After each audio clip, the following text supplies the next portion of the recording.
song called Modern Day Slave. That's by my dude, Robbie Blue. You guys go to his YouTube channel. Subscribe to his YouTube channel at Robbie Blue on YouTube, ladies and gentlemen. That's Robbie Blue, his new single called Modern Day Slave. He's spitting. Check him out. Support my dude's YouTube channel. Holla. But anyway, man, I'm going to chop up some real good game on today's show. Y'all can call me. The phone number is 818-850-5404. That is the number. I need y'all to holla at me. Let's chop it up, ladies and gentlemen. And we're going to take another commercial break. And when I come back, we're going to make it do what it do so you don't move a muscle right here on Tariq Radio. Do you have any personal dating issues that you need addressed right now? Dating and life coach Mr. Locario will help you with his 30-minute game session. The Mr. Locario's 30-minute game session is a private one-on-one coaching session on the phone or through Skype. For 30 minutes, you'll get answers to any dating questions you have. To set up your 30-minute game session, go to MrLocario.com. That's MrLocario.com. MrLocario.com. Check out a brand new book out right now called The Unconquered, the Yamasee and Gullah Geechee Wars. This book is a historical novel about the 1715 Yamasee War and the first of the three successive Gullah Geechee Wars that were fought and won against the white supremacists by the melanated soldiers during the early 19th century. This book has a lot of good information in it. It talks about how they defeated their former oppressors and enslavers in South Carolina, Georgia, and Alabama, and they maintained and established autonomous settlements in Florida that thrived and existed for almost 200 years. The book is available right now at paperback and by ebook. Both can be purchased at theunconquered.movie and on Amazon. Yo, check out the award-winning docuseries Elementary Genocide. This docuseries provides a critical expose of mass incarceration, the war on drugs, and the connection between slavery, capitalism, and the prison industrial complex. This docuseries features Dr. Umar Johnson, Dr. Boyce Watkins, Dr. Francis Cress Welsing, Killer Mike, David Banner, Professor James Small, Kaba Kamene, and so many other people. Check out Elementary Genocide, the School-to-Prison Pipeline, Elementary Genocide 2, the Board of Education versus the Board of Incarceration, and the latest installment, Elementary Genocide 3, The Academic Holocaust. It's all available now at elementarygenocide.com.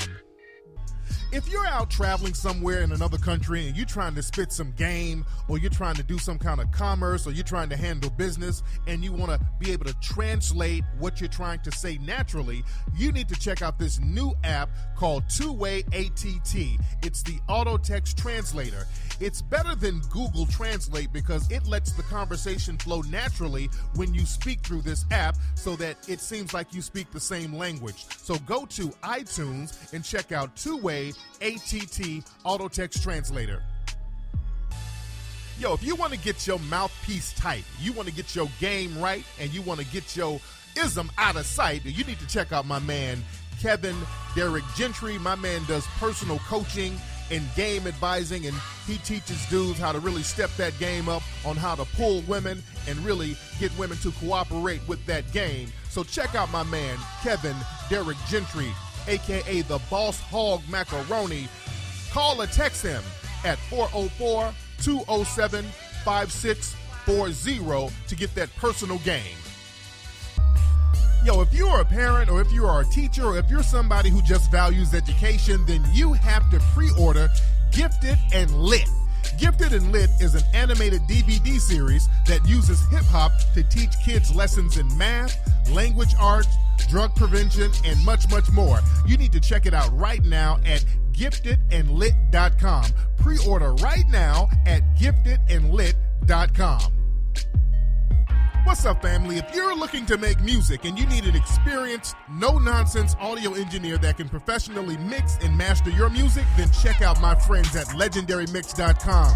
With over 15 years in the music industry, their expertise is unmatched. LegendaryMix.com delivers professional music, mixing, and mastering for a great price and fast turnaround times. And as a bonus sign up to their email list at legendarymix.com, you'll receive a discount link and a free music marketing ebook. So drop everything right now. Send a text to legendarymix.com at 347-565-5892 or send an email to music@legendarymix.com. What up, everybody? It's your boy, Crispy, everybody. And I got a brand new video game app out right now, everybody. It's called Crispy's Biscuits, everybody. And you can get the Crispy's Biscuits app right now on the iPhone Apple Store, everybody. And you can also get it on the Google Play Store, everybody. As a matter of fact, everybody, it was the #1 game on Google Play all last week, everybody. The game is so exciting, everybody. There's 10 levels you can help me get through, everybody, where I'm dodging bottles of lotion, everybody. I'm dodging hair clippers, everybody. And I'm dodging taco meat, everybody. So get the Crispy's Biscuits game right now, everybody, at crispysbiscuits.com, everybody. Now I'm about to do my coon laugh, everybody.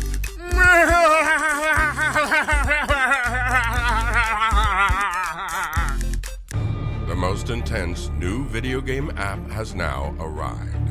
A medieval kingdom has been plagued with chaos and disorder. An evil force has dominated the land. And now it is up to the bravest knights to fight back the demonic forces and bring justice to the kingdom of the Moors. Play the newest, most exciting battle fight game app ever, Moorish Kingdom. Available at moorishkingdom.com. You are now tuning in to the King of Game, Tariq Elite on Tariq Elite Radio. I am delivered. What's up, family? We are back. We are back. We are back. Welcome back to Tariq Radio.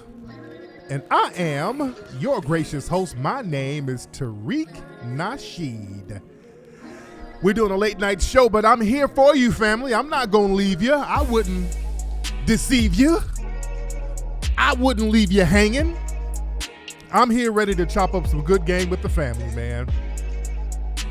And first of all, I want to thank everybody for getting the 1804 DVD. The 1804 Hidden History of Haiti, that's killing the game.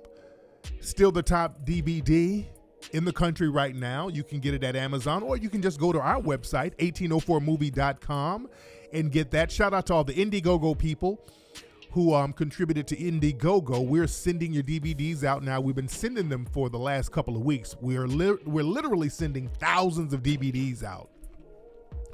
There were thousands of people who contributed, so there's I got extra staff in there just sending DVDs out all day. So we have just boxes and we running out of stamp. I mean, it's like a big conveyor belt of DVDs we're sending out every day. So some of the people who have not gotten their DVDs, you're going to get them. You're definitely going to get them. We're just sending these things out by the boatloads every day. Shout out to my lovely staff, my wonderful staff, who's just really putting in work, not only getting out all the Indiegogo DVDs, but we're fulfilling all of these other orders because, again, everything at our office is self-distribution. I have my staff sending everything out, and we're getting everything out on time for a lot of people. Shout out to all the stores and everybody who are getting the DVDs. They're going to do another screening over in the UK, so the thing is just taking off. People absolutely love the film, and I just got to shout out the family for supporting. And again, we're getting your DVDs out fast. If you order a DVD like tomorrow, it'll be there in a couple of days. So we're getting it out fast, and I got to appreciate everybody for that. Lot of stuff going on. We got to chop up game about. Today's show, the topic is about symbolic victories. That's the topic of today's show. We're talking about symbolic things that black folks do. We get caught up in a lot of symbolic victories. And we got to get off that. And I'm going to get into that a little bit later. I do want to touch on again, I'm tired of beating a dead horse, the whole Tyrese thing. I found out today, and a lot of people found out that whole Tyrese thing, because I talked about him last week. Tyrese doing all that crying and all that bullshit about his daughter. I told you that wasn't really about his daughter because he was crying about some other shit. And he got on video talking about how Will and Jada Pinkett Smith, they gave him $5 million. And he was going on about that. And come to find out, that's not even true. Some reps for Will and Jada came out and said, we didn't give this nigga no $5 million damn dollars. So this is why I didn't feel sorry for dude. A lot of folks are saying we should feel sorry for him. That's one of the reasons why I don't feel sorry for this dude. The nigga's just trolling and attention whoring right now. It ain't about his daughter. And that's another reason I don't respect that, because when you use your children as a proxy for your fuckery, that's some sucker shit. That's hoe shit. My dude, again, I don't want to, this is not going to be a long show about that. I just wanted to touch on that. That's what hood rats do. My nigga is acting like a goddamn hood rat. You're using your kid as a proxy to get sympathy. He's crying, he's crying about his daughter. Then he's lying. This nigga's crying, lying, and twerking. Then he did a video where he was cooking, and then he started twerking. This ain't about this nigga's daughter. It's just a nigga trying to get attention. He's attention whoring, trying to feel relevant. He's just attention, just whole shit. Lying, crying, and twerking. And all this shit about we got to feel sympathy. No, we got to cut that supporting moist shit out. A lot of moist behavior we got to not support. We got this thing where we want to coddle moist niggas. Niggas doing sucker shit. And what Tyrese is doing at this point is low-key cooning, to be honest. If we're going to be very honest about it, a lot of it is low-key cooning. You dig?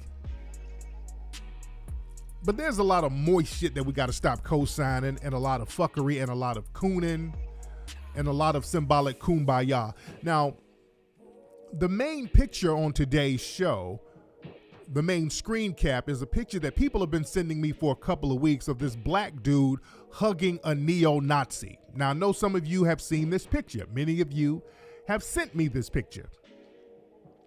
There's an alt-right Nazi rally. I want to say it was in Idaho. I'm not sure where it was. But the picture that has gone viral is the black man hugging this damn Nazi. I mean, this picture is all over the place. The mainstream media, they're loving it. They're eating it up, showing the black man hugging the Nazi. And look at the message they're trying to show. They're trying to show us, hey, black folks, take the high road. When they go low, you go high. You're so much morally better. Bullshit. What they're trying to show, the message they're trying to give is, black folks, be passive, sensitive, and moist, and non-aggressive when it comes to these damn terrorists.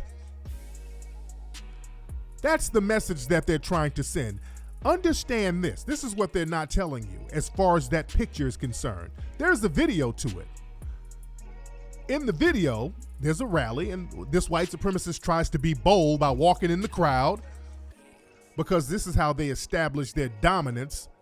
They send a sacrificial lamb out there to see how much they can get away with, and once they get an inch, they take a mile. But he's walking in the crowd, and people are yelling at him and cursing at him and all this. And then a brother with a hoodie on just runs up and socks him in his fucking mouth, as he should. You should neutralize terrorists. Brother socked him dead in his fucking mouth and bounced. They don't show you that. I'm gonna post the video on my Twitter, by the way, but a brother gave him the fist of Ogun. A brother gave him that Ogun fist. And then the Negro went there with all the hugging. Oh Lord, oh Lord. Then later on, the brother went up there hugging him. Oh, it's going to be all right. See, every time we have warriors within our community, protect the community from these terrorists, there's always a butter biscuit, maple syrup sipping, ass licking Sambo coon coming in there trying to, oh Lord, leave him alone, Lord. Oh, the Lord knows his heart. We do that dumb shit, or we have Negroes doing that stupid shit all the time. Oh, Lord, way! We have them niggas. The minute you see white daddy terrorists, getting that work from a warrior, you niggas, the coon slave spirit start coming up in you.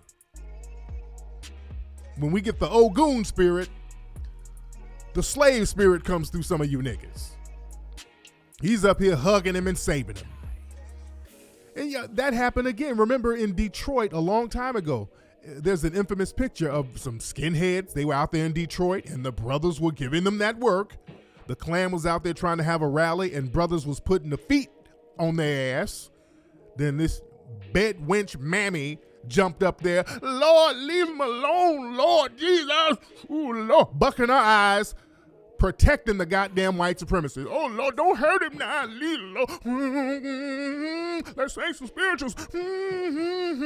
So shut your ass up and sit down. My God. But we do these little symbolic ass gestures, hugging a Nazi. That's some symbolic kumbaya bullshit that doesn't get us anywhere. We've been hugging Nazis for 400 damn years. How has that worked? How has that worked? And again, the media will eat that up. They love to see us passive and docile. They're not showing you this Nazi getting his damn mouth popped. And I'm going to post that damn clip up on YouTube. I mean, not YouTube. I'm going to post it on my Twitter. I'm going to post that on that Twitter. But we got to chill out with the moist shit, though, man. God damn. We got to stand up and be on some manhood shit. Because the thing is, when you cooning and moisture kind of goes hand in hand. You dig? Because when you submit to the white supremacists, you know, they want you to submit economically, mentally, and sexually, especially if you're a man. Definitely if you're a woman, but even if you're a man, I say it like that because a lot of times we think that sexual exploitation is just on the sisters. No, it's on these niggas too. You dig? Because the white supremacists, they're sexually perverse with each other.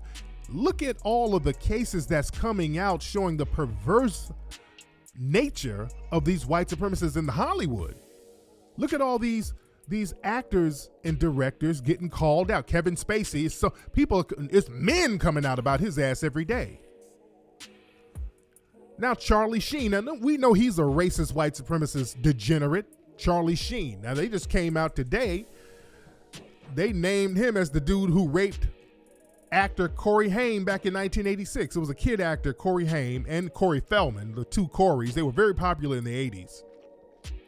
And on the set of a movie in 86, when Charlie Sheen was 19 and Corey Haim was 13, they said that Charlie Sheen raped the kid. And that has been a rumor for a long time.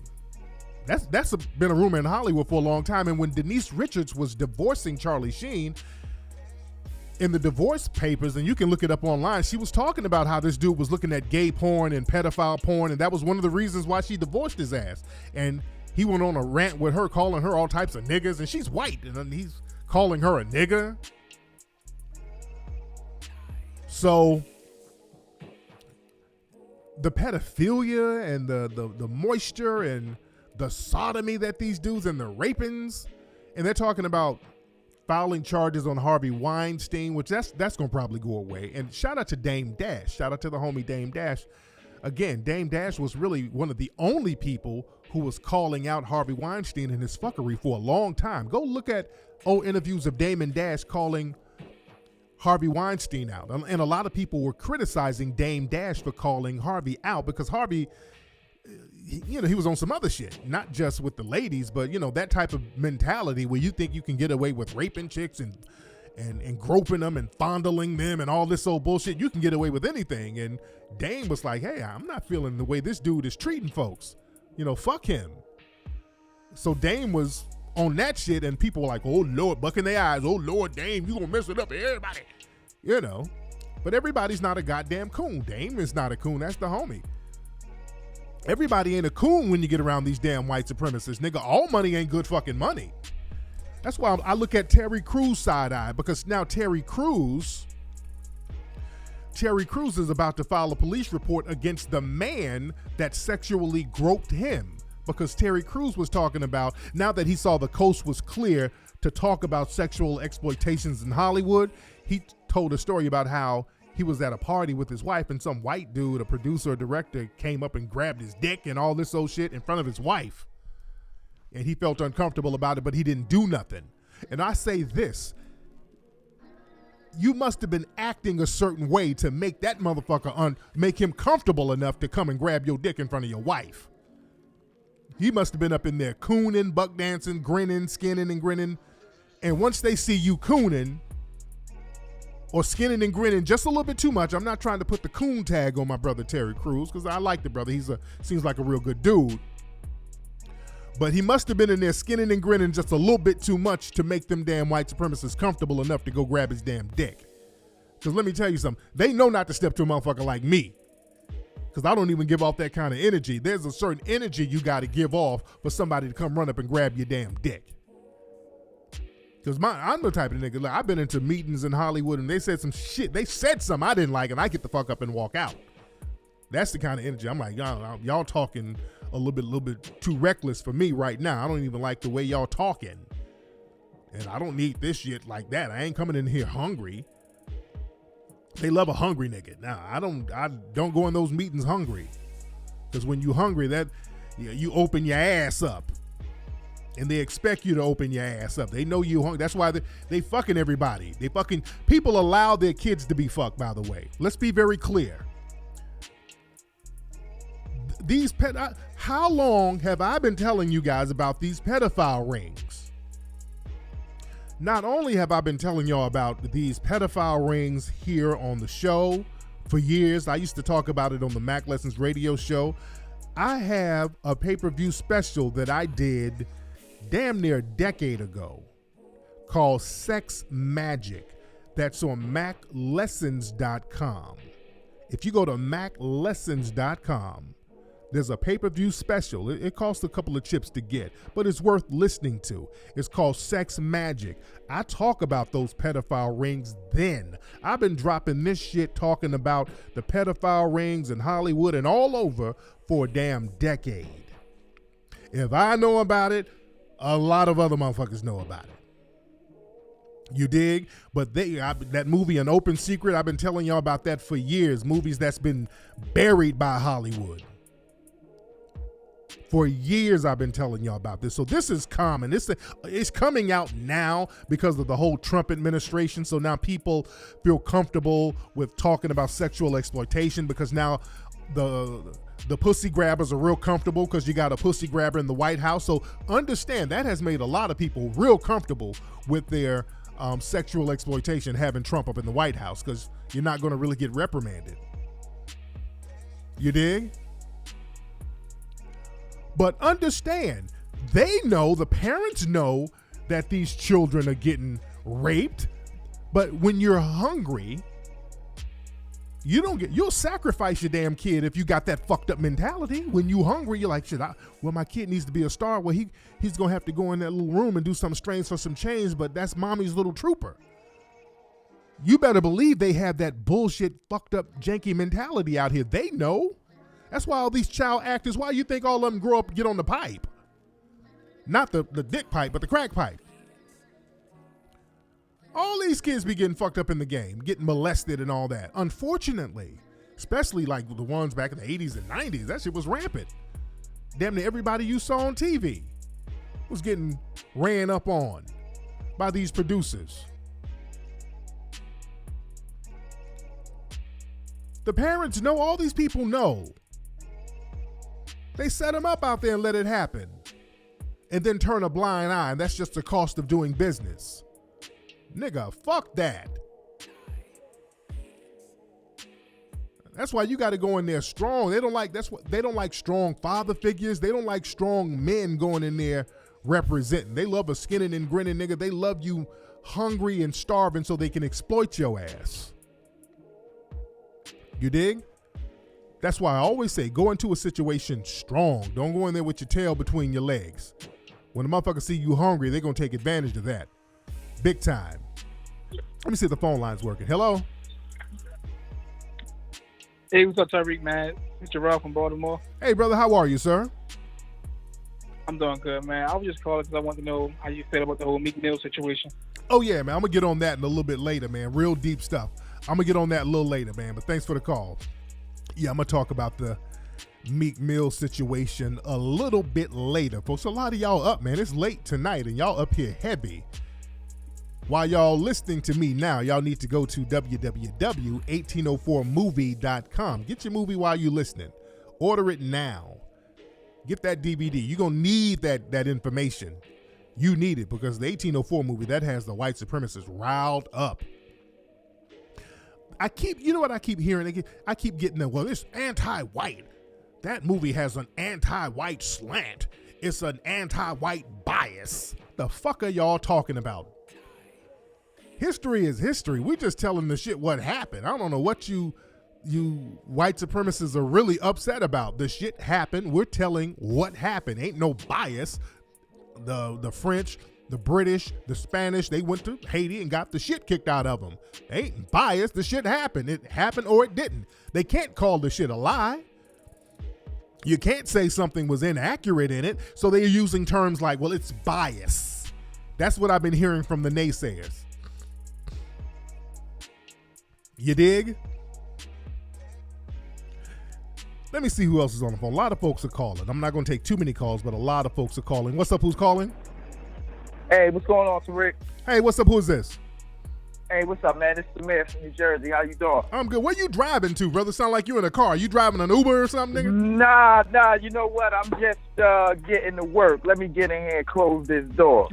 Yeah. So yeah, I drive trucks at night. Oh, okay. But, this nigga got some passengers in the back. About to take him to the club and want to call the show. Okay? Yeah, right. So listen, because you speaking about symbolic victories, and like right now, I mean, just the other day, it's funny you spoke on it. Just yesterday, I had a friend of mine call me, and basically they're still kind of like on my case for my stance on last election, meaning that I didn't sit the election out, but I didn't vote for Hillary. I voted for a third party. Right. My vote was a giveaway. So, you know, family and friends that basically coming at me like, okay, you got what you wanted because I didn't vote for Hillary. Right. So, you know, do you still feel that, you know, we're better off? I mean, because, you know, better off under Trump than we was under Obama. Black people? Listen, as far as black people, yes. As far as black people, that's what we don't get. See, black folks, we think that we are somehow aligned with all these other groups that's getting the shit kicked out of them. No, we're actually doing okay under Trump as black folks. We're fine. All these other groups are getting the shit kicked out of them. The shit under Obama, we were getting shot every other fucking day. Now all the shit is getting spread to all these other groups. So we're pretty fine because all the other groups, So we really have to look at it like that. Black folks, oh man, Trump is fucked up. Look what he did to the Mexicans, that nigga. They can hold their own fucking nuts. But you know what, Tariq? But what is it in the psyche of black people where we just think we're not deserving of nothing? Like, you know what I'm saying? So, and the argument is always, well, what you wanted what you wanted Obama to do for us? Like, we don't think we're deserving of nothing. We're fucking America. I don't mean to curse. No, we're American citizens. To do for African Americans specifically is to do for American citizens. Exactly. Why do we feel like we're not entitled enough? Because we're taught that being a slave is somehow honorable. That's a slave mentality. What do slaves do? They sacrifice themselves to build up others. That's what slaves do. They sacrifice their labor, their work, and their lives for white mommy, white daddy, Asian mommy, Asian daddy. That's what slaves do. That's the point of a slave, and we have yet collectively to shake that bullshit off of our psyche. We have to shake that off our psyche and let everybody do them, and then we collectively do us and empower us. We don't want to shake that off collectively, and we got to shake that off, and we got to get rid of the coons who want to hold on to that shit too. So that's what that is, man. But man, thank you for the call, my brother. All right, that's my very good question. I'm gonna touch a little bit on that later. Very good question. It's that somebody in the chat room said that post-traumatic slave syndrome. We're always caping for other groups. Just look at the picture right now on the show. What is this Negro doing? It's a Negro hugging a damn Nazi. This happened a couple of weeks ago. A Negro hugging a fucking Nazi. These Nazis are trying to kill you. There's Nazis out here beating the shit out of black folks. This nigga want to hug one. You dig? Just moist cooning. We got to cut that bullshit out. You know, speaking of moist cooning, you know, I was speaking of Uber. I was when I went to Baltimore for the screening of 1804. And this is all about energy too. And speaking of energy, this reminded me of having the right energy. You dig? Because sometimes niggas do shit, and I'm like, nigga, I get offended because what makes you think you comfortable enough to kind of have that energy around me? But I'm in an Uber. I get in an Uber on my way to the airport, and the Uber driver picks me up from the house as a brother. He's a cool brother, look like a regular G, you know, cool brother. And you know, we get in the car. He's real cool. You know, he's like, hey, bro, you know, you can you know, I got Spotify, man. You can put on any kind of music you want to put on, bro. I'm like, oh, cool. I'm like, you know, he's cool. The brother was cool. I'm like, oh, cool. So, you know, I put on some Parliament Funkadelic. I put on, you know, I put the Parliament channel. So we bumping. Hold on. I'm bumping the Parliament. I put the Funkadelic on. So we're driving for like 5 minutes. I'm chilling. I'm on my phone, listening to Parliament, grooving. This nigga turned the damn Parliament off and then put on some fucking India Irie. I'm like, what the fuck? This nigga turned the music off and then put on some real weird. He put on India Irie. I'm like, what the fuck is this nigga doing? This nigga put this shit on.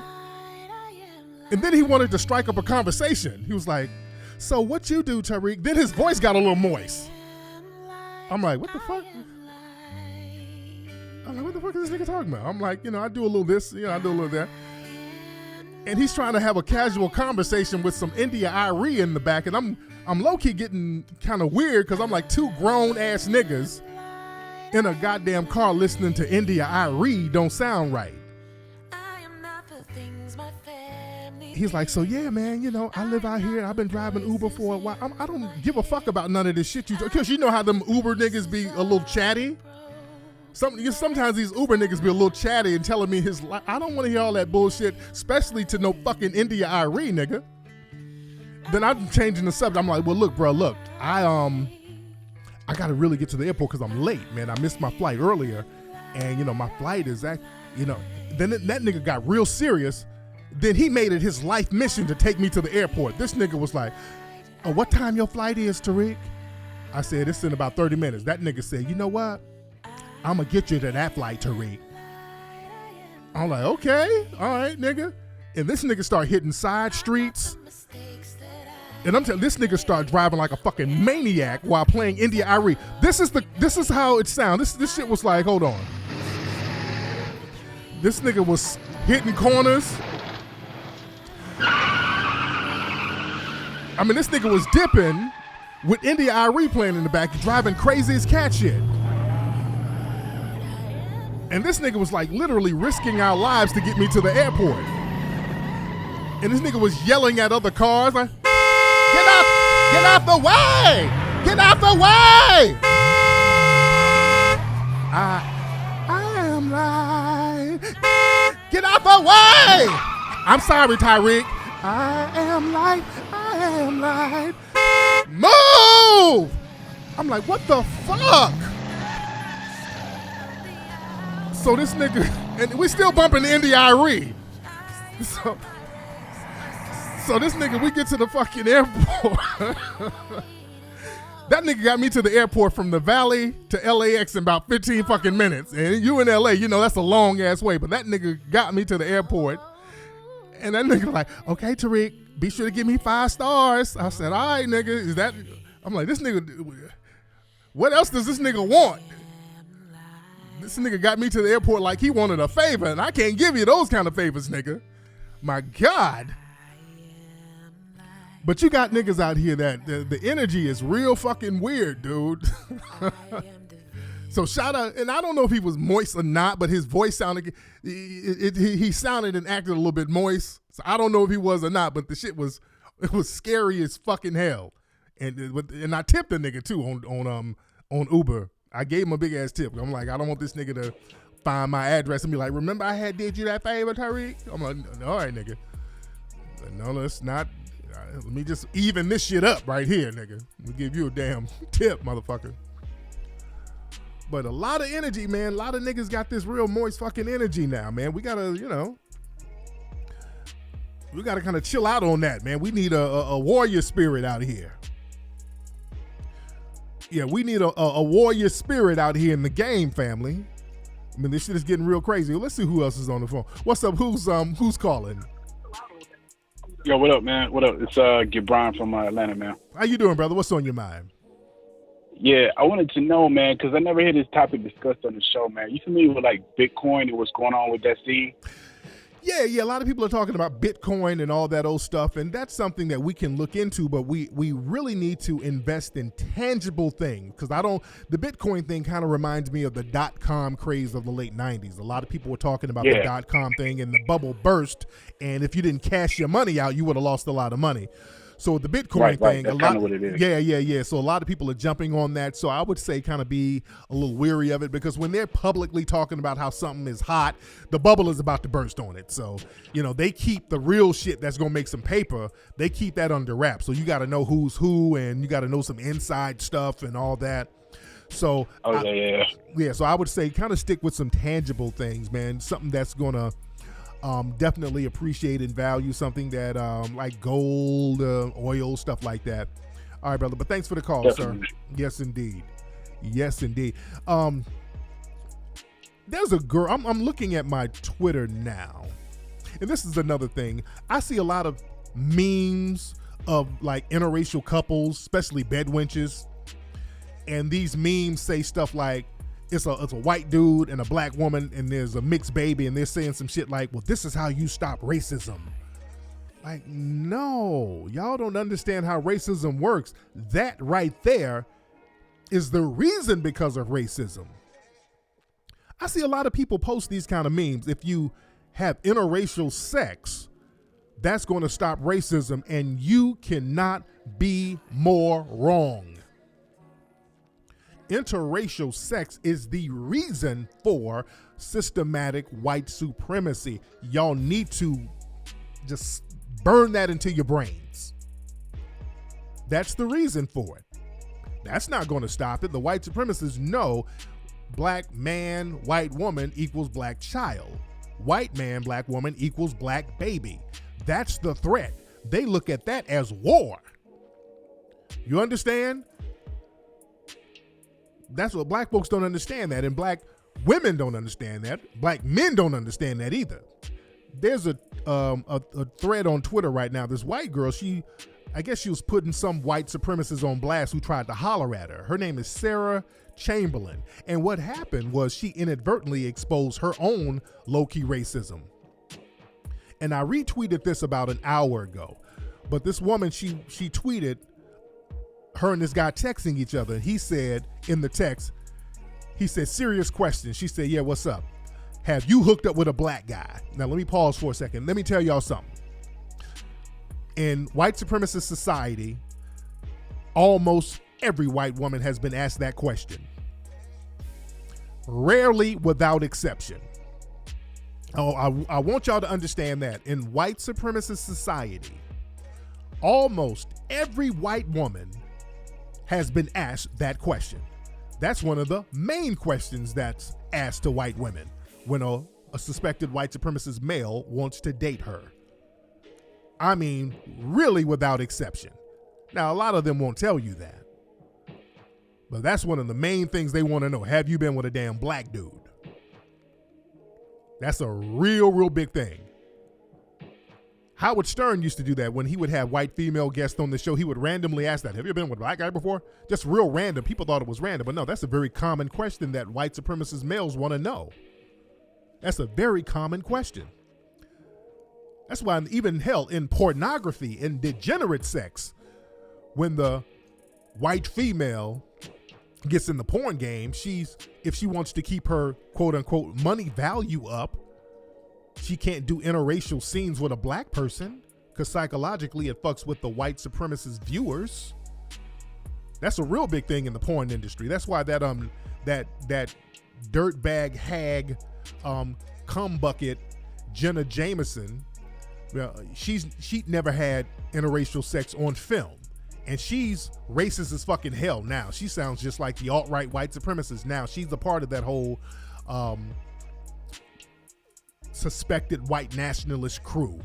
And I pointed, because she used to troll me on Twitter, and I pointed out that her ex-husband, has black in him, and he confirmed it. Y'all go find that thread on Twitter. Me and her were going, this happened about a year ago. She was trolling me with her bullshit, trying to get brownie points with the alt-right by trolling my page. That's how a lot of these alt-right people or alt-right sympathizers try to get brownie points, by coming on my page with fuckery. You dig? But that's a very common question that's asked to the white female by the white supremacist male.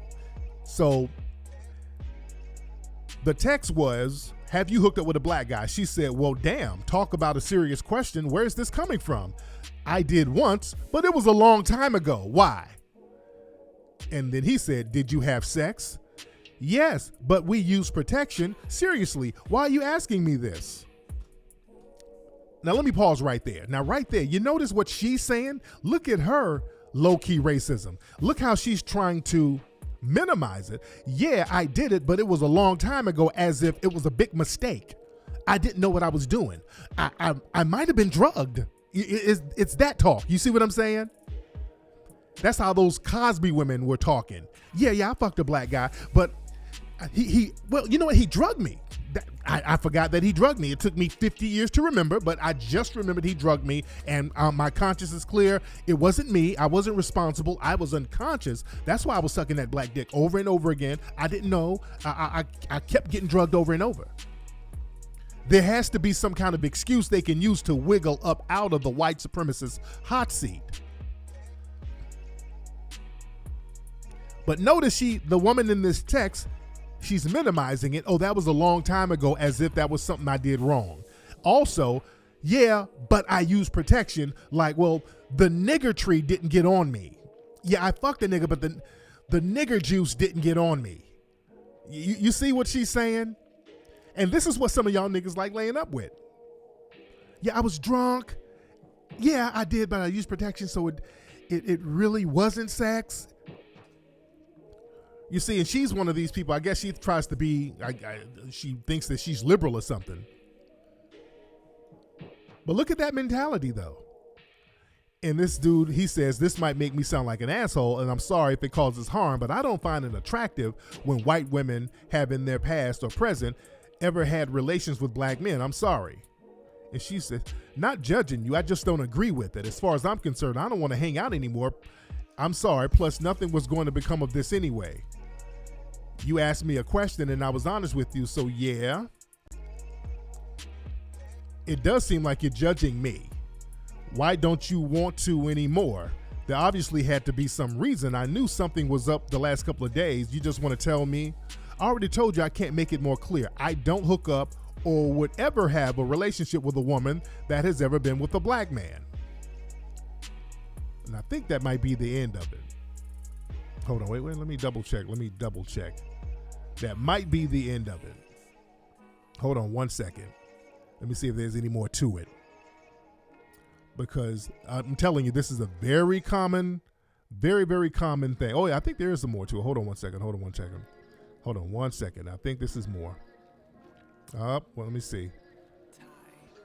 Okay, serious question. Why are you a racist fucking pig? So I'm not racist. It's just something that I don't agree with. I own a color TV. I'm not racist a bit. I just don't agree with it, that it's a problem. I have options. So he's trolling her.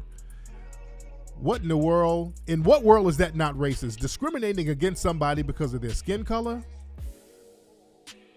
You know nothing about the people I've hooked up. Therefore, You're basing it on race. Racist?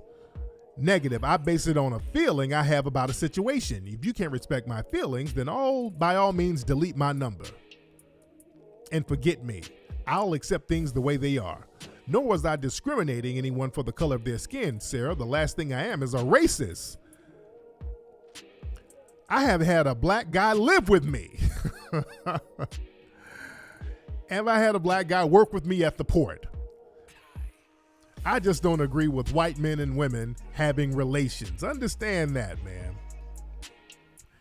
The white supremacists can be right there up under you, but at the end of the day, they are team white supremacy. I got a black roommate, but I don't play that race mixing shit. Because again, that's like warfare. They look at that as warfare. And the white supremacist male, now understand, the white supremacist male historically, I mean, they run up in black women like it's crazy. So they know that the lust that they have for black sex, that lust carries over to the white supremacist female too. You love your white privileges. You love the system of white supremacy. You love the benefits you get being a part of team and religion white supremacy, but you also love a black dick up in you. Oh, that black dick feels great. You love a black dick. So you kind of have to balance that. And the white supremacist male, you love segregation. You love police brutality among black folks. You love it. You love seeing black folks get the shit kicked out of them. You love your benefits, but you love black pussy too. So you got to balance that. You got to balance that. And black folks have to understand this. You don't have to be on that kumbaya shit trying to get them to understand you. See, we got this thing where black folks are trying to convince the white supremacists that their racism is wrong. I really wish we stopped that bullshit because that's more symbolic nothingness. As Trump would say, that's a nothing burger. It's pointless. We're beyond that. I seen another video of this white dude teaching people about white privilege and all this, and people, the video got like millions and millions of Facebook retweets and or not retweets, but reposts and likes and all this stuff. And I don't give a shit about that. I don't care about some so-called liberal person in the dominant society pointing out how racial injustice is and what privilege is. I don't give a fuck about y'all pointing that out. I only care about what you're going to help do about it. Only people I want to see from the dominant society are people with the spirit of John Brown. I want to see those with the John Brown spirit. You don't have to point out to some shit that we've been pointing out for the last 40 and 50 years. We've had people like Dr. Welsing, Dr. Amos Wilson, Dr. Claude Anderson. We've had some of the greatest scholars in black society pointing out what the problem is. We don't need somebody in the dominant society to just point out the damn problem, because understand this, they'll point out the problem and still be team white supremacy, just like Tim Wise. Tim Wise, I used to co-sign Tim Wise, but then he started talking real suspect. And my brother, Gus T. Renegade, has been calling him out for years for being a low-key white supremacist. You dig? So enough of the damn talk. There's that YouTube chick, Lacey Green. She made a video talking about how white privilege disenfranchises black folks, and black folks were propping her up. Oh man, this is a white girl who get it. Man, she gets it. Lacey Green, she gets it. Look her up. She did a video. Black people are targeted by the law. I mean, she had all the numbers that we've been spewing for years. We know all this shit, but as a white girl saying it, everybody's propping her up. But little do you know about Lacey Green's ass, her boyfriend is a goddamn suspected white supremacist. Chris Raygun, he has a whole bunch of videos talking shit about black folks, and she hangs out with all those alt-right people and cunty and all of these fucking wannabe white supremacists. She hangs out with all of these people with anti-black rhetoric. So we can't be fooled by these folks. These folks will sit up here and talk a good game and be right up there aligning themselves with team white supremacy. They're not going to do anything about the shit. And I don't need you talking and pointing out some shit that I already know. Them pointing out somebody in the chat room hit it on the money. Them pointing out the problem is low-key mockery. Them pointing out the problem is them low-key winking at each other like, hey, look there. They think that I'm down with them. They think that I'm one of them. See, it's symbolic. We think just because a white person can point out racism that they're somehow down. We think just because they're not walking around with a swastika tattoo that they're somehow cool, that they're somehow different from the damn Richard Spencers and people like that. Understand this. Stop trying to convince a white person or a white supremacist or suspected white supremacist how bad racism is. Trust me, they know. They're not dumb. You don't get to maintain a system of complete dominance without proactively knowing the effect that it has. You don't get to maintain a system like that. You know that the system is racially unequal. They know that. They maintain that system by acknowledging that it's racially unequal. They verbalize how racially unequal it is. They'll practice racism, they'll practice white supremacy and turn around and say, oh, I don't have a racist bone in my body. I have sex with a black person. So we don't have time for that. We don't have time to try to convince folks of something they already know. The name of the game is to deny. No matter how much evidence you bring, they're going to deny. So when we find a person in the dominant society who pretends to get it, which they all get it, by the way, we think that's some kind of victory. Oh my God, I won them over. Yes. Okay, now what do we get? Are race soldiers being punished? Are we being compensated for being economically deprived? You dig? But the white supremacists, they love practicing white supremacy and then playing dumb. And you notice that the white supremacists are smart, they're geniuses as far as everything else except when it comes to racism, white supremacy. They're geniuses until you say something about racism and all of a sudden they don't know nothing. They got to be taught. Oh God, I don't know. I'm so confused. All of a sudden they're like babies. They don't know nothing. That's a crock of bullshit. That is a crock of bullshit. The thing is, you have to let them know that you ain't falling for the bullshit. That's one thing I do. I don't try to convince the white supremacists of nothing. I let them know that your bullshit ain't working on me. And that throws them off their game because then I wake other black folks up. That's why they attack me so much. You dig? They know the game, though. There was an article that came out from Politico.com, and it was trending earlier on Twitter. And the article is a very good article, by the way, from Politico magazine. It says, Johnstown never believed Trump would help. They still love him anyway. And the co-line is, in a depressed former steel town, the president's promises don't matter as much as they once did. So I'm going to skip through a lot of stuff in the story, but the whole article is basically all of these fucking white supremacists in these bullshit little towns, because that's what this article is symbolic of. It's symbolic of all these other people who voted for Trump, but this one town in particular where there's a lot of Trump supporters. They're basically like, yeah, we know Trump ain't gonna do shit for us, but we still love him. We know Trump is breaking all the promises he made to us, but we still love him. We know that he lies through his teeth and he's a degenerate, but we still love him. You dig?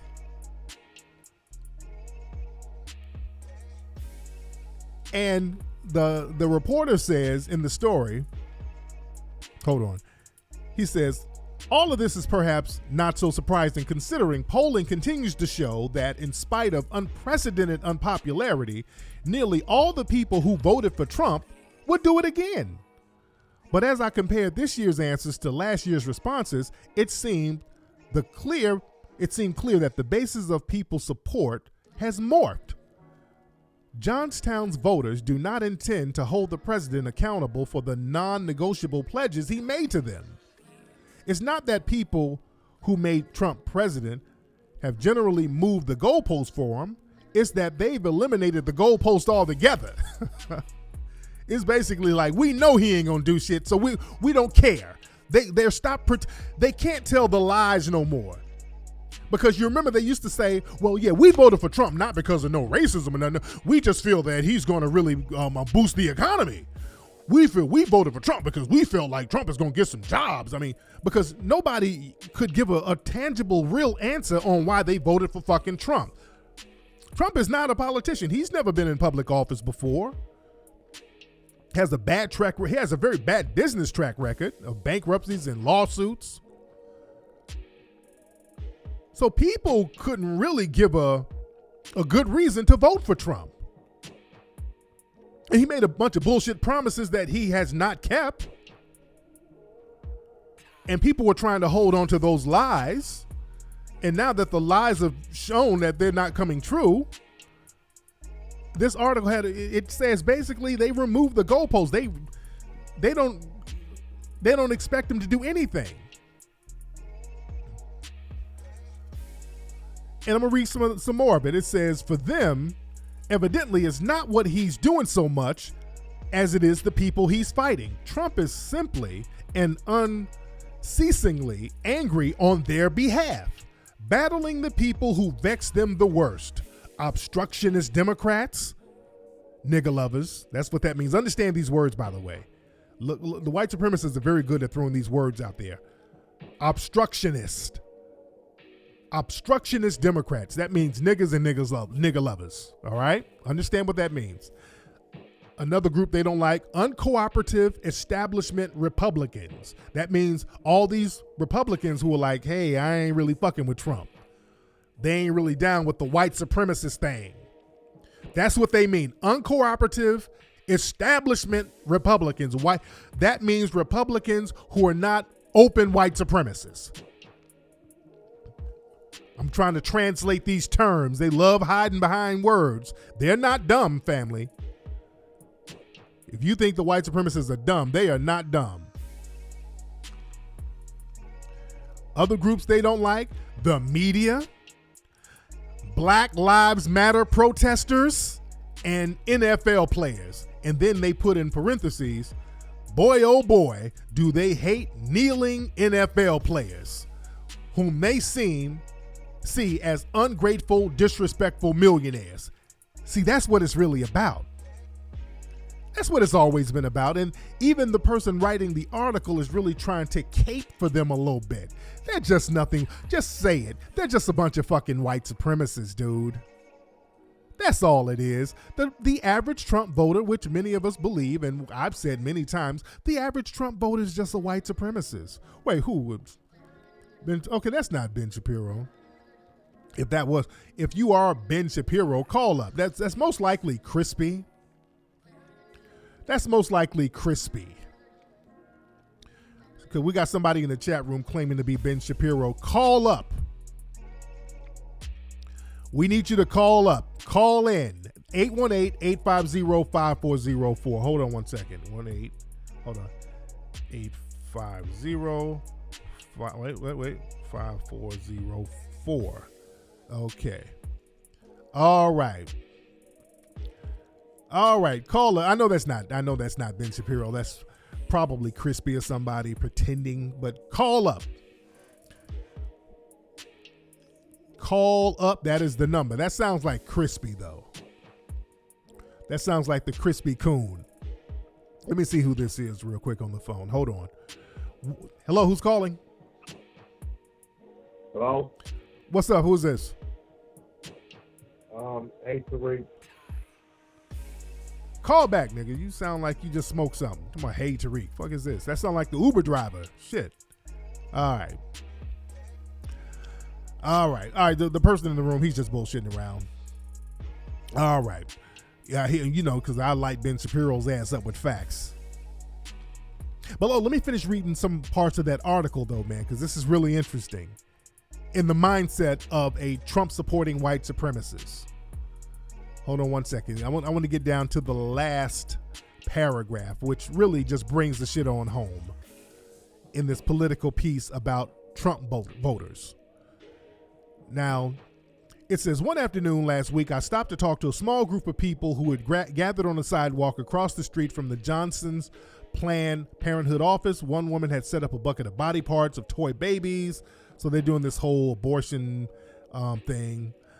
One lady says, Trump is kind of the last best hope, in my opinion, says Bala, 65, a retired high school Spanish and reading teacher. I haven't run into anybody who said they'll never vote for him again. Next to Bala was a gray-haired man who told me he voted for Trump and was happy because he kept his promises. I asked which one. He said border security. But I said there's no wall yet. The man said, well, no fault of his. So the dude just said that Trump kept his promises. The reporter asked which one. The guy said the border security. There is no fucking border security. So what are you talking about? Well, not his fault. So the guy knew he was full of shit. The person he's asking, he knows he's full of shit.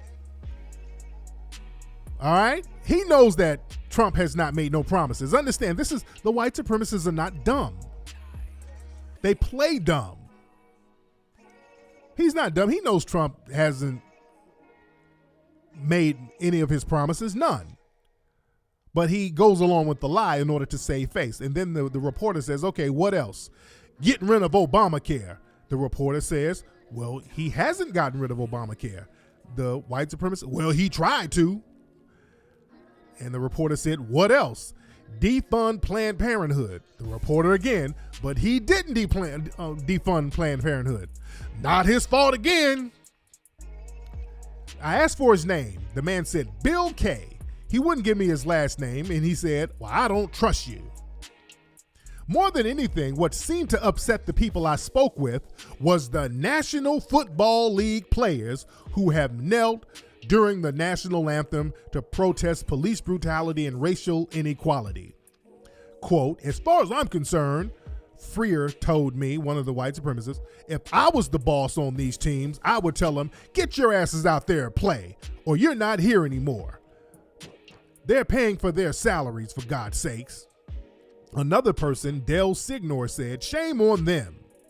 These clowns are out there making millions of dollars a year, and they're using some stupid excuse that they want equality. I gotta pause on that. Listen to that. These are Trump voters in 2017. This article was not written in the Jim Crow era. These are Trump voters, white supremacists right now. They're using the stupid excuse that they want equality. So I'll kneel against the flag and the national anthem. And the reporter says,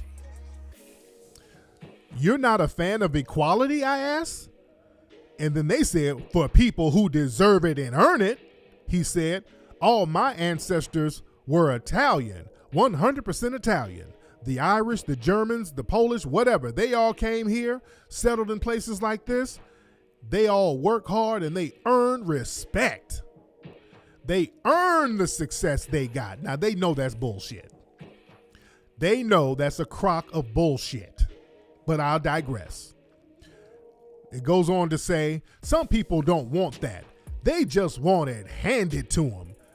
And the reporter said, like the NFL players, I said. Well, Del Signor responded, I hate to say what the majority of them are. He stopped himself short of what I thought he was about to say. Schilling and her husband, however, did not restrain themselves. They said, the thing that irritates me to no end is this NFL shit, Schilling told me in her living room. This is another white supremacist. I'm about ready to go over the top with this shit. We do not watch no NFL now. They're Dallas Cowboy fans. We banned them and we won't watch it. Bullshit. That's more bullshit. They always pretend that they're banning football. That's bullshit. They're watching every Sunday. They are watching. That's another crock of bullshit. They watch it. Let me finish what this says, though.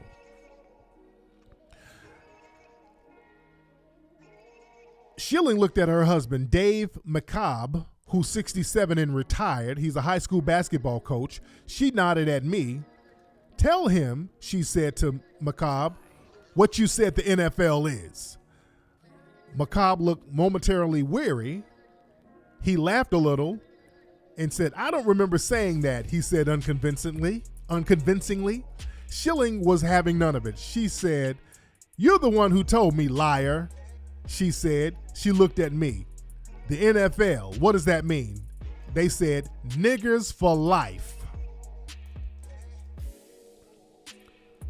You dig? These white supremacists aren't dumb. They know what the hell the deal is. They know what the damn deal is. Hold on, wait. This fake Ben Shapiro, I got to ban him out the room. He's trolling in the room. I'm sorry, guys. I had to ban the fake Ben Shapiro out the room. All right. Yeah, I got him out there. That's most likely Crispy's ass. He said I didn't see he was calling. Well, no, call up. If fake Ben Shapiro, call up. Call up. And he's not calling. The phone lines are wide open. Fake Ben Shapiro, I banned you out the room, so call up now. He said he's calling. He's not calling. The phone line is not ringing. He's just trolling. All right. And there's like a 10 second delay. Yeah, I booted him out the room. We got somebody in the room talking about their Ben Shapiro, which they're not. It's just some, most likely it's a crispy coon and they're trolling. You dig? But the very good article, man, real deep. We have to understand these white supremacists, they're not dumb. They know they know who they are. They know what they are. They know what their agenda is. And they know the reason why they're supporting Trump, because Trump is team white supremacy. That's the only reason they're supporting him. And what's happening now, a lot of people are going back over to the Democratic Party and electing the Democrats as a way to just basically get away from the Trump regime, which is fine, which is cool. But the thing is, on Twitter today, I saw a lot of symbolic victories. There are a lot of black folks being elected as the first black mayor of, I think, St. Paul, Minnesota. There was another black mayor here, another black city council person here. Then there was a black not a black, there was one state, there was a transsexual elected to Congress, or not Congress, or some type of political position. I forgot what it was. They were elected. It was the first time a transsexual got elected. Then there was a Sikh guy, one of those East Indian looking dudes in Hoboken, New Jersey. I think he's the mayor. So a lot of black folks were celebrating these symbolic victories. And I'm saying black folks got to chill the fuck out on that. Don't be fooled by all these cities getting these black mayors and an East Indian mayor, or a trans mayor, or governor, or a senator, or congressperson, or representative, whatever. Because that doesn't trickle down to you, black people. That shit does not trickle down to you. We've had Obama in office for 8 years. We had him, and he didn't do anything for black folks specifically. It was that lift every boat and black people will get incidental benefits. None of that. No, that was nothing. Basically nothing. He gave specific things to specific groups except us. We don't know how to make a politician have an agenda for us. We got to have an agenda. We got to put people in office with our agenda attached to these people. All of this other shit is symbolic victories, and that's dangerous for us, because what happens, all of these other groups are helped. See, this what happened with Obama. Obama started helping these Hispanic groups, these gay groups. I mean, he was getting all types of shit popping with them. Native American, the Dreamers, all these people coming in. He's protecting these folks, and we out here getting slaughtered in the fucking streets. No, because people were taking all the shit out on the unprotected people. The white supremacists were taking all of that anger that they had for all of these other groups getting shit. They were taking it out on us. They always take it out on us. They take it out on the weakest, most non-protected group. We don't know how dangerous it is to have these Democrats up here, and I'm not caping for the Republicans or anybody, but having the Democrats here without us putting them there puts us in a vulnerable position. That's why when the caller called earlier, we're making some good points. Nothing has really happened to us, black folks, collectively under Trump that didn't happen under Obama tenfold.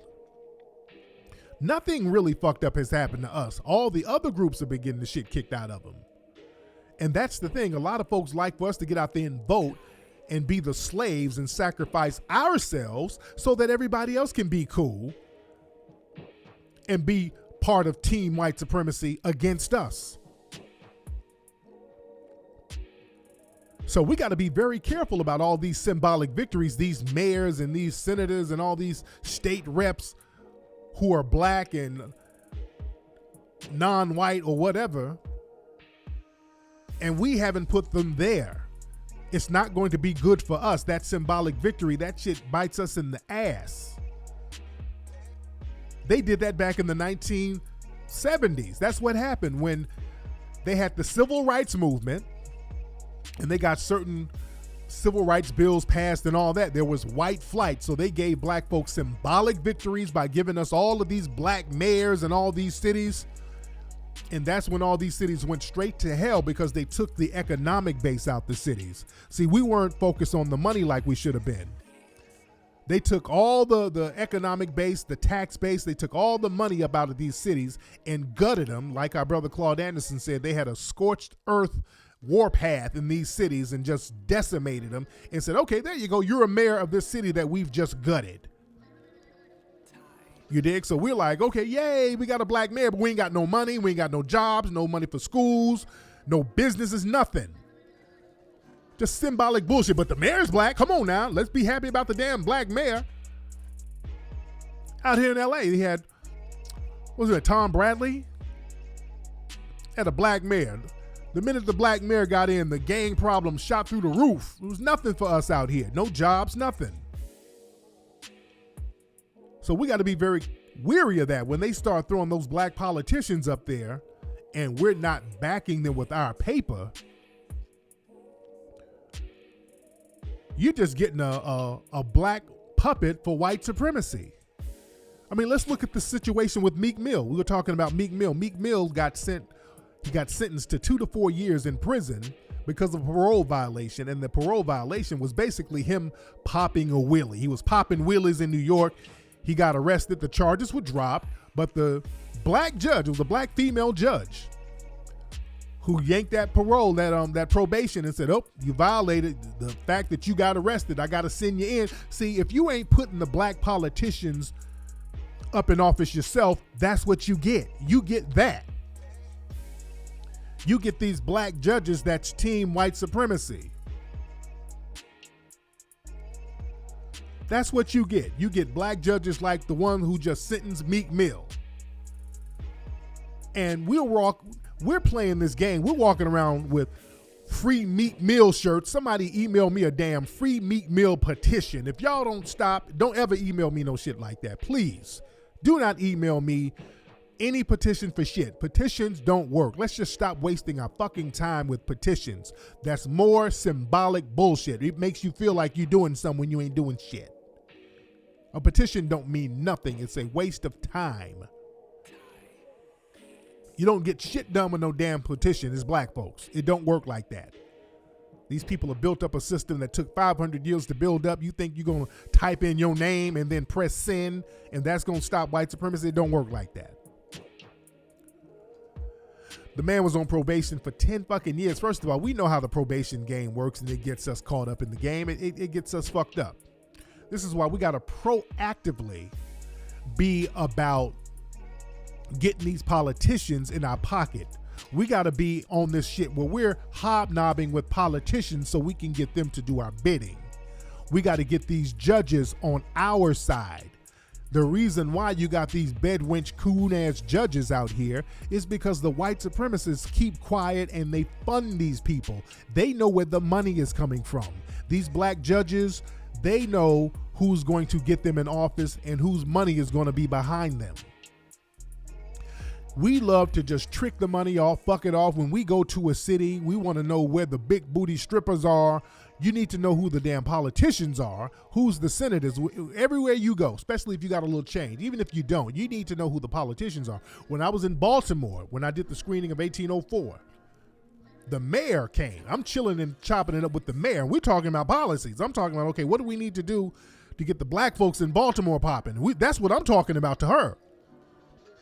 When I went down to Ferguson, St. Louis, I'm talking to the senators and the Congress people about what we need to do. That's who we need to be chopping it up with.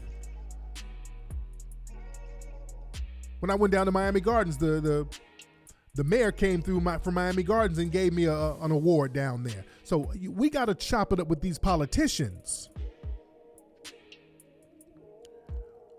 We got to chop it up and get these folks in our pockets. We got to start spreading some of that cheddar and stop tricking it off on dumb shit and using that money to get political connections so people can do our bidding for us. You understand that? And somebody's talking about Kamala Harris. Kamala Harris is team white supremacy. She's there's a stench of bedwench there, has a white husband. She ain't said nothing about a black agenda, and she's not gonna do nothing for us. They got too much white money under her right now. So now when y'all see them pushing Kamala Harris, that's a trick bag. I'm telling y'all now, they're gonna start pushing her heavy. And what we need to start doing now, who's going to be the so-called Democrat, and I don't really give a fuck about Democrats or Republicans, even if it's an independent person. I want to know who we can put some money behind to give us a black agenda so we can go to them and say, okay, this is what black folks need. And we got to start getting niggas on code off that people of color, minority. Well, what about women and intersectionality and all that old shit, dude? We have to come to people with money in hand and a black agenda. Black folks, this is what we need. We need these race soldiers locked the fuck up. We don't need you to train them. We don't need you to give them money for damn schools and psychological police training. No, we need you to lock these fuckers up for killing us. We need to have the same thing like they have. Those unions, those police unions are basically little money pools. That's what it is. It ain't nothing but a money pool. That's why when they kill somebody, the first thing they call is their union lawyer.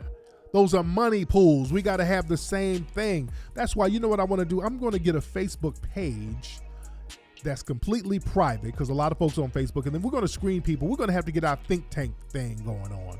And I've been thinking we just make it a real private group on Facebook and really screen the people who are allowed to get into that thing.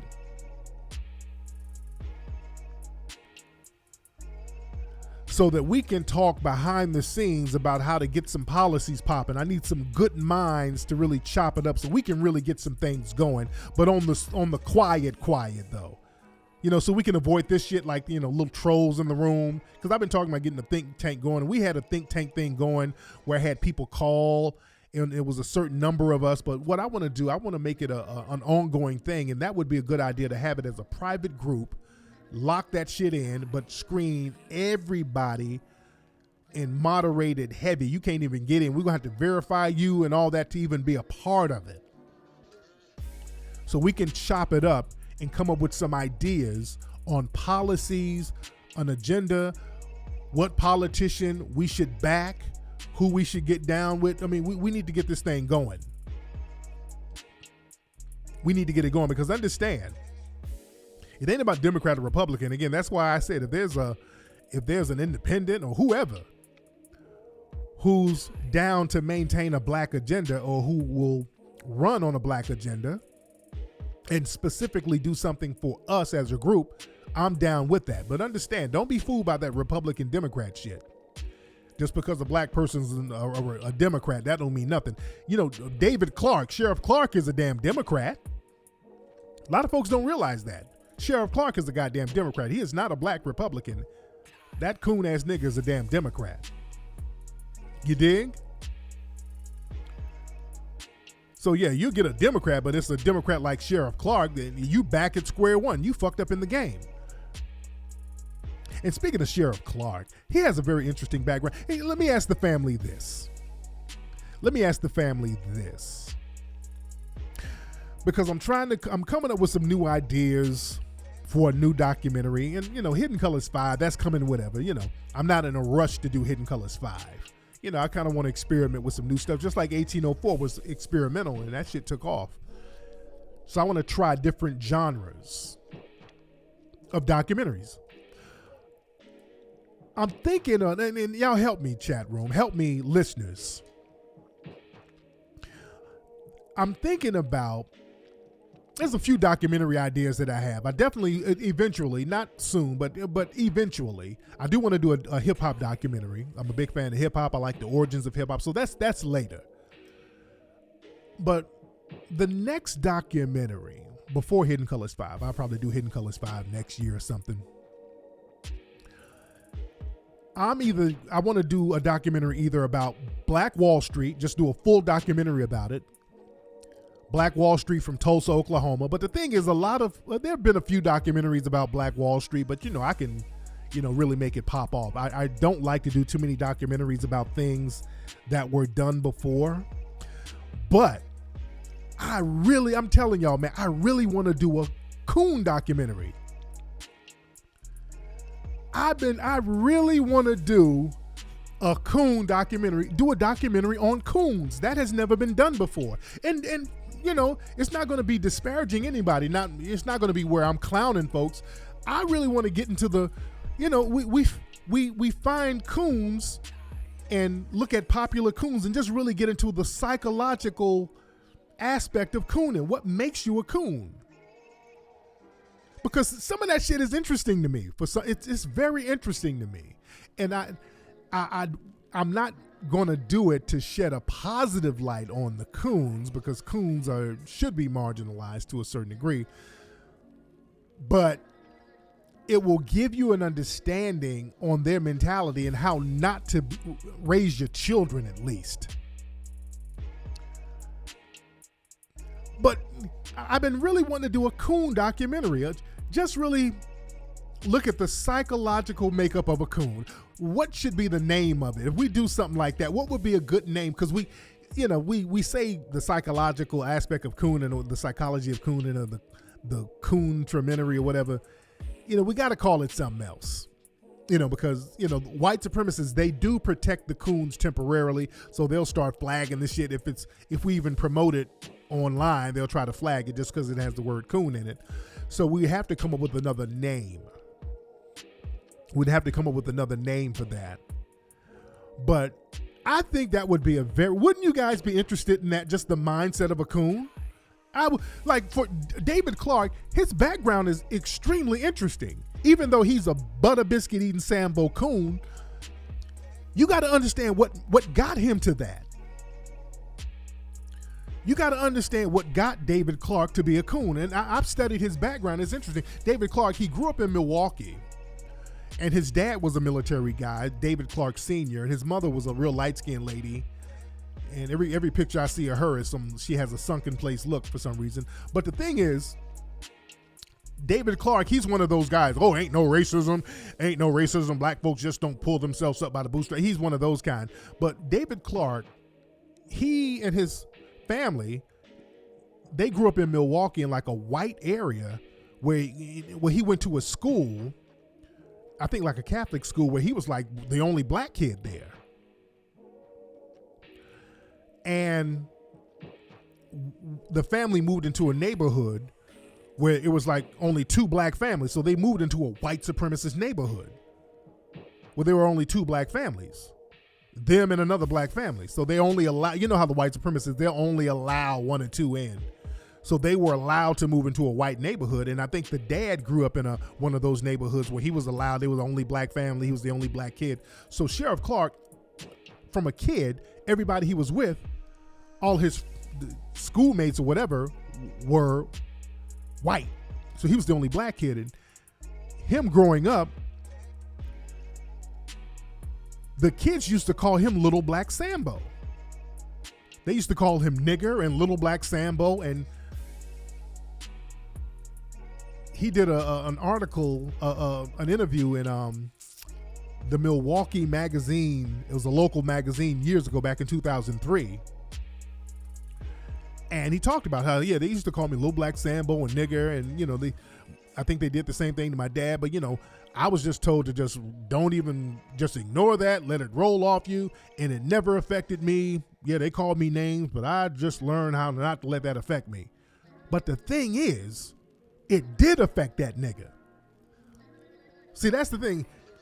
He admit that he was called all types of names by little white supremacists, and understand the children are basically a reflection of the white supremacists who run those neighborhoods. The fact that it's segregated, it's white supremacists by definition, and the kids don't know how to be on code with white supremacy and codify their language. So the kids are going to say what the parents say at home. But as a child, Sheriff Clark was called nigger and Little Black Sambo growing up. And he pretends that didn't affect him. The hell it didn't. That right there is what made him the coon he is today. See, I like to see what happened to people as children. That's where that came from. So as a child, in order for him to protect himself, because you out there by yourself and everybody's calling you nigger and Little Black Sambo. So what do you do to protect yourself? Yeah, niggas are stupid, huh? So if you start talking like them, they'll ease up off you a little bit. You understand? That's the mentality. See, that's what I like to get into. I mean, you are not born a coon. That's the thing. You're not born a coon, especially not a coon like that. For a coon like David Clark, see, he's a true coon. You dig? Meaning that he coons behind closed doors. You have attention coons, like Stephen A. Smith, Crispy. Those are niggas who just coon for attention. There's a check. Oh, I'm gonna get some money. And what up, everybody? That they're cooning for attention. They'll say or do anything just so anybody will look at them because they ain't got no talent. Sheriff Clark is a behind the door coon. I mean, this motherfucker don't like no black people. You dig?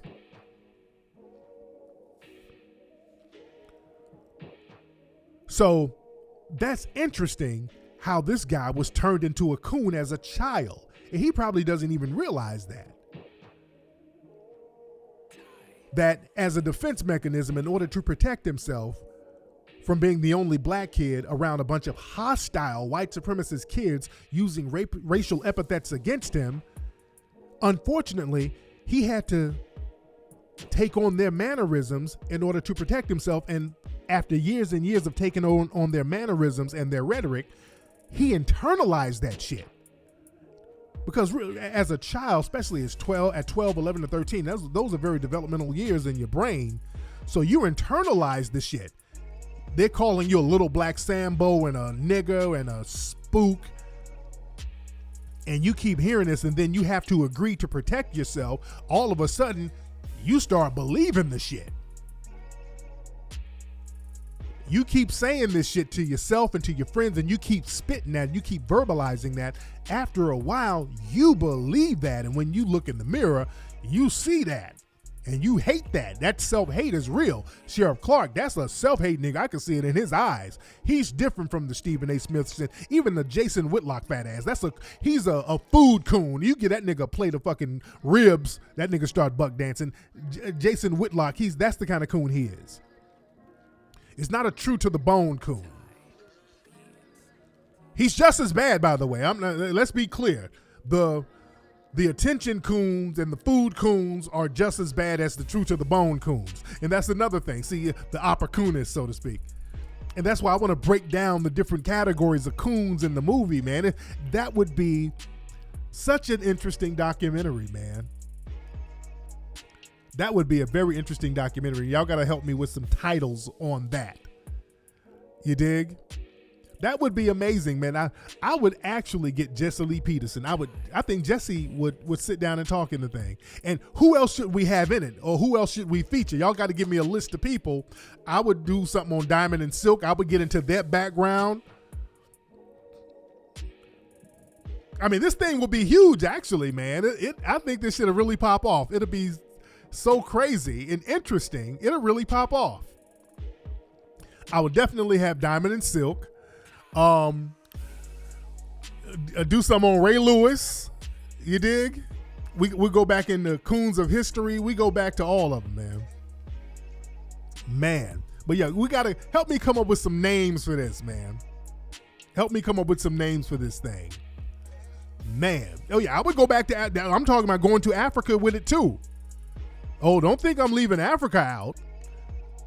Yeah, I've always said the cooning started in Africa first. There was some coons who helped put us on them damn boats. I'm talking about them.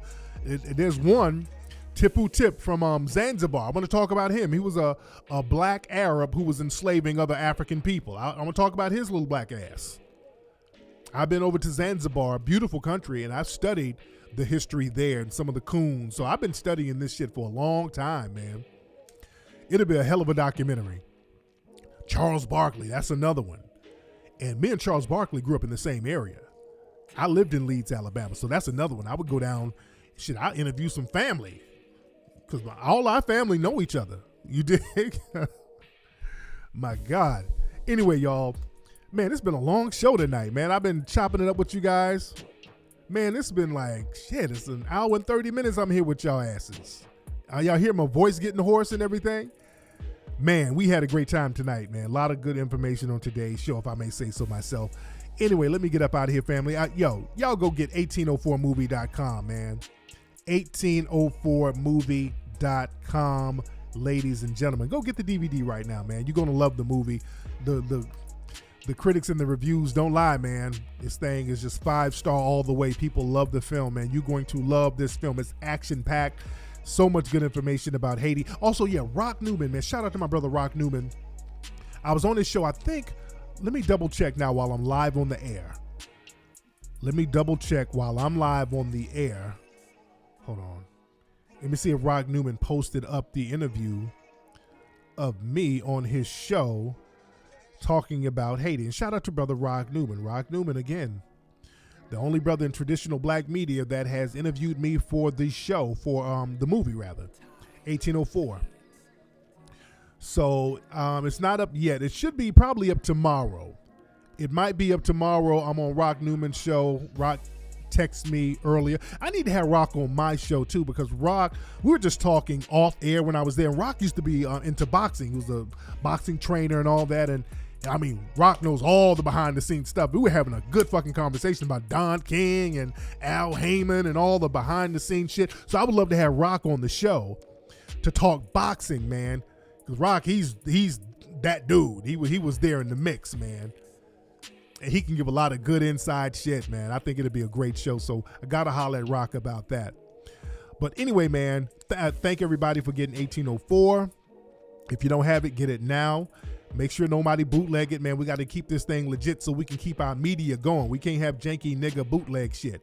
We got to do our thing like everybody else do. You don't see all these other people bootlegging their shit. They know what to do, and that's good. We got to stay on our grind, keep everything legit so we can keep on doing this thing, man.